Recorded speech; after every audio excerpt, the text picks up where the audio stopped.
સિદ્ધપુર સંપ્રદાય ઔદિત્ય બ્રાહ્મણ યુવક મંડળ કડોદરા ચલથાણ પલસાણા કામરેજનો સમૂહ જનોઈ અને રક્ષાબંધનનો કાર્યક્રમ ઉમરાખ ખાતે આવેલ નાગેશ્વર મહાદેવ મંદિરમાં યોજાયો હતો। પલસાણા તાલુકા અને કામરેજ તાલુકામાં વસવાટ કરતા શ્રી સિદ્ધપુર સંપ્રદાય ઔદિત્ય બ્રાહ્મણો દ્વારા દર વર્ષની જેમ ચાલુ વર્ષે બ્રાહ્મણોની દિવાળી સમાન ઉત્સવ એટલે કે રક્ષાબંધનના તહેવારની ઉજવણી અને શ્રાવણી કર્મ જનોઈ બદલવાની વિધિનો કાર્યક્રમ બારડોલી તાલુકાના ઉમરાખ ગામે આવેલા નાગેશ્વર મહાદેવ મંદિર ખાતે સોમવારે યોજાયો હતો, જેમાં ધામધૂમથી ભક્તિભાવપૂર્વક પર્વ ઉજવવામાં આવ્યો હતો। આજના રક્ષાબંધનના પર્વ નિમિત્તે બ્રાહ્મણોએ જનોઈ બદલવાની વિધિ કરી હતી।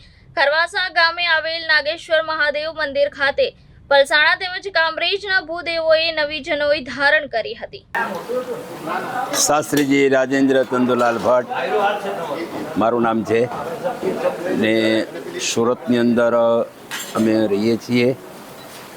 આજે જે શ્રાવણ માસના જે યજ્ઞોપવિત ધારણ જે શ્રવણ નક્ષત્રની અંદર અમે બધા જ ભૂદેવો સાથે મળી અને નૂતન યજ્ઞોપવિત ધારણ કરીએ છીએ।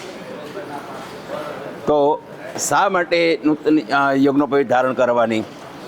તો કે વેદો શાસ્ત્રોનું રક્ષણ થાય, વેદોના અભ્યાસ કરવાનો અધિકાર પ્રાપ્ત થાય, એના માટે આ યજ્ઞોપવિત ધારણ કરીએ છીએ।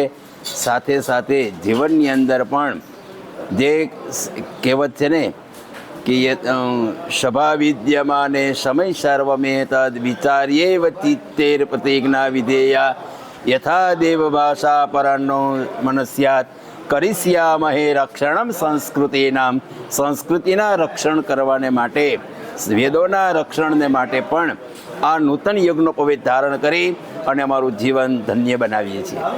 સાથે સાથે જે યજ્ઞોપવિત ધારણ કરવાથી જે ભૂદેવો બ્રાહ્મણો યજ્ઞોપવિત ધારણ કરે ને એનો બીજો જન્મ છે અને વેદના તે અધિકારી બને છે, એટલે વેદનો અધિકાર પ્રાપ્ત કરવા માટે પણ થઈ અને આ યજ્ઞોપવિત ધારણ કરવામાં આવે છે। આવો દિવ્ય જીવન અમારી સાથે ભગવાન છે, ભગવાનને અમે ધારણ કરીએ છીએ।